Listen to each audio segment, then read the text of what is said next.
2 operai veneti dipendenti di aziende del gruppo Enel risultano coinvolti nel disastro della centrale idroelettrica di Suviana. Al reparto grandi ustioni dell'ospedale di Pisa si trova ricoverato un veneziano, Sandro Busetto, 59 anni, che fa parte dell'unità specialistica di Enel Green Power, al lavoro nella centrale. È uno specialista di supporto nel settore dei test del settore idrico. Tra i dispersi Adriano Scandellari, residente a Ponte San Nicolò nel Padovano, nella cintura urbana, lavoratore specializzato di Enel Green Power. La comunità parrocchiale dove vive ha aperto la chiesa per una preghiera. Il parroco e il sindaco sono partiti con la moglie per raggiungere il luogo dell'esplosione e stare vicini alla famiglia. Scandellari è molto conosciuto a Ponte San Nicolò, molto attivo in parrocchia, sempre disponibile, ha 2 figlie.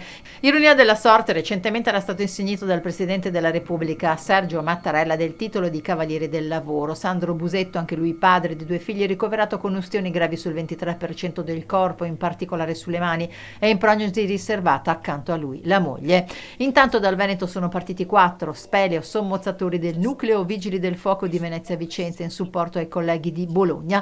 L'inferno quando erano da poco passate le 15 di ieri pomeriggio nella centrale dell'Enel, una delle più potenti dell'Emilia Romagna, durante un'operazione di collaudo che impiegava 15 operatori, quasi tutti dipendenti di 3 ditte esterne, tranne alcuni di Enel con funzioni di consulenza. Una delle turbine, lanciata alla massima potenza per fare una prova, è esplosa. Siamo al piano -8 della centrale, circa 40 metri di profondità sotto il livello del lago che proprio quella centrale alimenta e rifornisce di energia. All'improvviso le fiamme invadono tutto il piano, l'onda d'urto spazza via i lavoratori, la macchina dei soccorsi si attiva subito, decine di squadre di vigili del fuoco con sommozzatori e gommoni arrivano sul posto, poi ambulanze e di soccorso, ma i verricelli faticano a raggiungere i dispersi per recuperarli. L'acqua del lago che ha invaso le stanze è alta e gelida e impedisce non solo di raggiungere gli uomini rimasti sotto, ma anche di vederli. Si racconta di un lavoratore che, per non abbandonare i colleghi feriti, è rimasto con loro nel disperato tentativo di aiutarli. 9 piani al di sotto del livello del lago, solo